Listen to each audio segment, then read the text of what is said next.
Hi there everybody, and welcome back to another pregnancy video. Today I wanted to go ahead and talk to you about my two different labors that I had. A lot of people are really worried about being induced, and I was induced with both of my labors, but two different ways.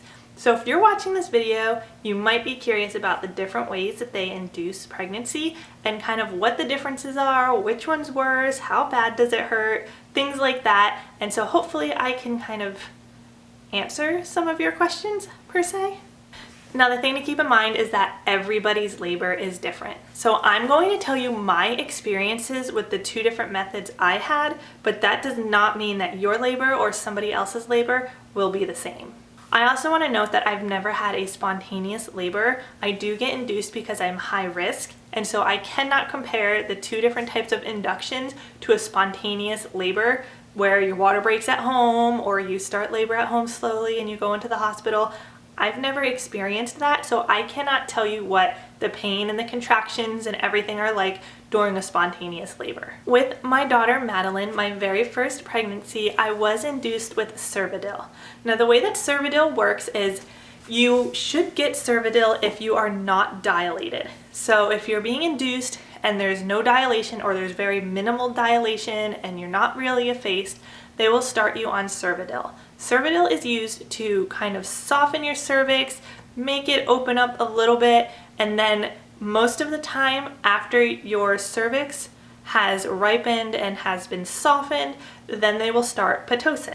I ended up going into the doctor.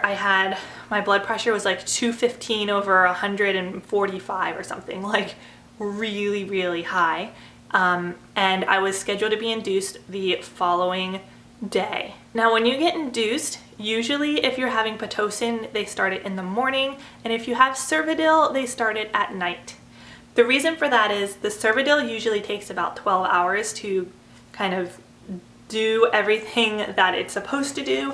So you will sleep for like 8 or 12 hours in the hospital, and then in the morning they'll start you on Pitocin. In my case, I was not dilated at all. We went in, I think it was about 8 o'clock at night, and they started me on Cervidil. So Cervidil is like a suppository that they put up in there, and it's just supposed to make things happen. Pitocin, you end up getting an IV, and it's dripped through an IV starting with a very low dose, and then they increase it over time. So with Cervidil, it's put in there and that's it. You just basically go to sleep and you're supposed to wake up in the morning and get Pitocin. For me, that was not the case. They put the Cervidil in and almost instantly I started having contractions. Now Cervidil can start contractions for some people, but it doesn't start contractions for everybody. My mom had a really adverse reaction to Cervidil, and so I wasn't really shocked that this started happening to me. After I was on the Cervidil for about an hour, I started having almost non-stop contractions. Now they weren't super painful, you know, like period cramps. It wasn't something that was like really super painful, but it was annoying and it was really bothering me. I was trying to sleep and it was just like one big contraction that never let up. Like my uterus was just as hard as a rock and it wouldn't let up. It was really, really uncomfortable. So somewhere around like the second hour or so, they took the Cervidil out. They said, unfortunately, we can't discharge you, but since the Cervidil is not really reacting with your body well, you're going to have to stay in the hospital and we'll just start Pitocin in the morning. Well, I didn't make it till the morning. The Cervidil, even though it had been removed, continued to work its magic, and I started having really intense contractions, really, really, really strong contractions, and they were not fun.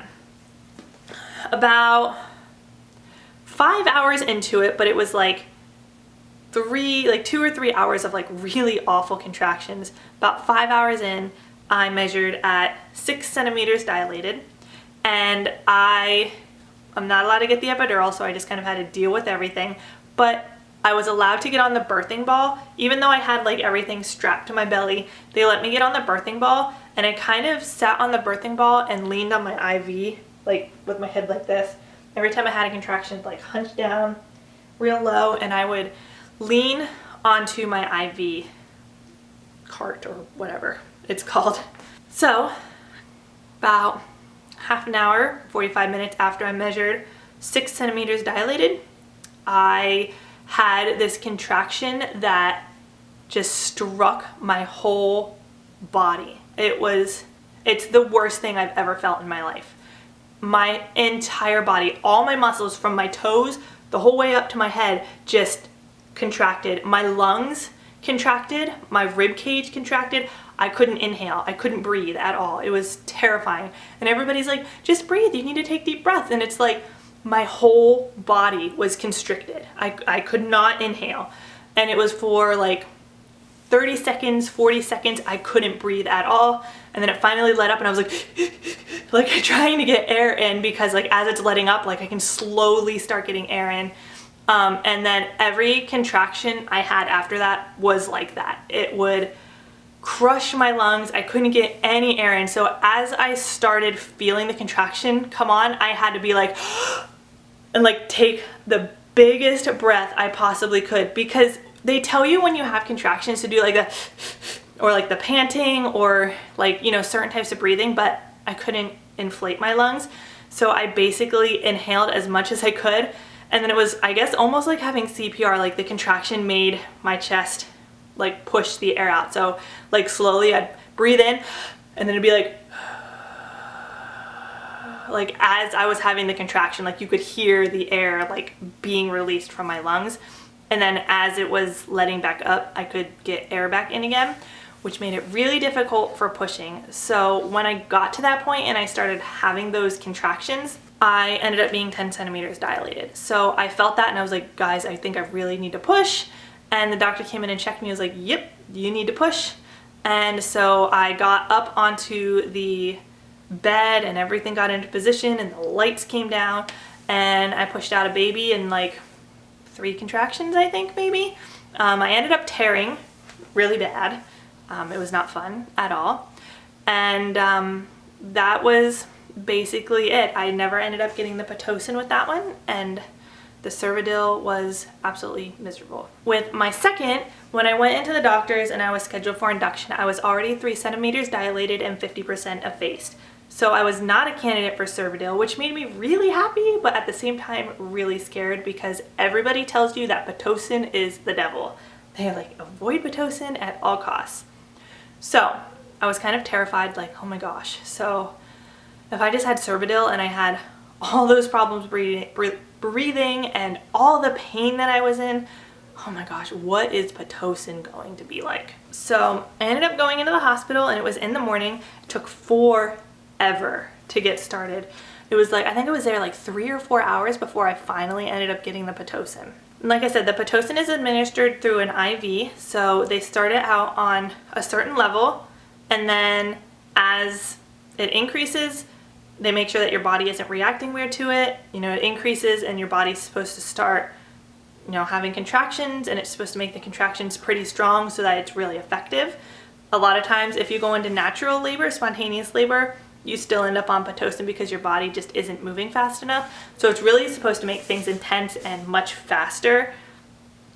And I think that's probably what it did. All right guys, sorry, my camera died, so I needed to put in a new battery. So like I said, it took a few hours to get started on the Pitocin, but as soon as it started, I started reacting to it. So I started having contractions almost instantly, which the nurses thought was a little weird because most people get to like a pretty high dose before it starts to take effect. But I started reacting right away, just kind of like I did with the Cervidil, but it wasn't as obnoxious, I guess, if you want to put it that way. It wasn't as bad as my reaction to the Cervidil. And so I ended up progressing to 4 centimeters pretty quickly, but like I said, I was already at 3. And then I ended up going to 6 centimeters, and I was like an hour and a half into the Pitocin, and I was at a 6 centimeters, and my contractions were intense. So my doctor came in and was like, you're at 6 centimeters. And I'm like, I don't think I'm at 6 centimeters. I think I'm definitely like way further along than that. And he's like, no, you're at 6 centimeters. And I'm like, okay. So like another hour went by. We were like maybe around like 3 hours into it. and I was having these horrible contractions, and I was like, these are like 8 or 9 centimeter contractions. These are not 6. And he came back in and he's like, no, you're still at a 6. And so at that point, when I was like 3 hours into it, I'm like, oh my gosh, last time I hit a 6 and I had a baby in like half an hour. And I'm like, there's no way I'm at a 6. And you know, he's like, you're at a 6, and he's like, you can have a nurse check you if you want, but you don't want too many infections, so you don't want us to keep checking you too many times. I was like, all right, well, here I am. And I'm like, I'm in so much pain. I'm like, if this is a 6 centimeter, then like, what is 10 going to feel like? Because the contractions I was having were like right before I started to push, not the like chest thing, but like right before that with Cervidil. I'm like, there's no way. There is no way I'm at a 6. And then like 15 minutes later, I called the doctor and I was like, I gotta push. Like, I'm not at a 6, I have to push. And my family was in the room with me and they're like, oh my gosh, she is gonna be so angry when he comes back and is like, you're at a 6 centimeters. You're gonna be so angry. So like my family was all huddled in the corner like, what are we gonna do? What are we gonna do to calm her down if she's at a 6 centimeter again? And the doctor came in and he's like, nope, you're ready to push. And I'm like, of course. I was like, I knew I was not sitting at a 6 centimeter. I knew it. The pain that I was in was not a 6 centimeter. And so I ended up pushing her out in like 2 contractions, and I never had the chest contracting thing. I never had any of that. And the pain of the contractions with Pitocin were way more manageable than when I had Cervidil. I would pick Pitocin over Cervidil any day. Any day. I never ever want to have Cervidil ever again. And I know that might not be the case for a lot of people. I don't know. It's not necessarily that I want to tell you that Pitocin is worse than Cervidil, because like I said, everybody has different reactions. And so for me, Pitocin is like 250% better than Cervidil. But a lot of people need both. A lot of people that start Cervidil need Pitocin. And so it's kind of up to your body and what your body does. And I can't tell you one way or another which one will be easier or harder for you. But this is my story and the differences between Cervidil and Pitocin for me. And I would love to hear your story. So if you've had both, or you've had like a spontaneous labor and you've been induced with one or the other, leave me a comment down in the comment box down below about what you think, what the differences are. And like I said, if you've had both Cervidil and Pitocin, let me know which one you think was worse. Did your body react weird to one? Did one work quicker than the other? I'd really like to hear from other people about what methods you had and basically how your labors went. I hope this video has been helpful to somebody out there. Thank you for listening to my stories, and thank you for posting your story if you decide to leave a comment in the comment box down below. Let me know what you think of both options, Cervidil and Pitocin, if you'd rather have one or the other. And that's going to be a wrap for this video. Make sure you give it a big thumbs up, hit the subscribe button and the bell so you get all of the notifications on my videos with my pregnancy and our daily updates, and I will see you guys in the next one. Bye!